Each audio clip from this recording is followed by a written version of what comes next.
Assalamu alaikum wa rahmatullahi wa barakatuh. My name is Faiza Mansoori. My father name is Sahil Mansoori. I study in 5th class.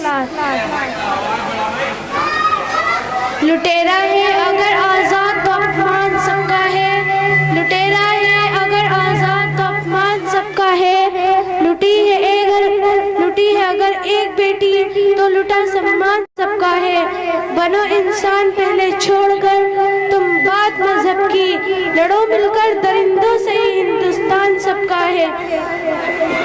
तुम्हें कोई हक नहीं लड़कियों के ख्वाबों को दबाने का, तुम्हें कोई हक नहीं लड़कियों के ख्वाबों को दबाने का, जिसे वो सपना सजाए बैठी है चांद तक जाने का।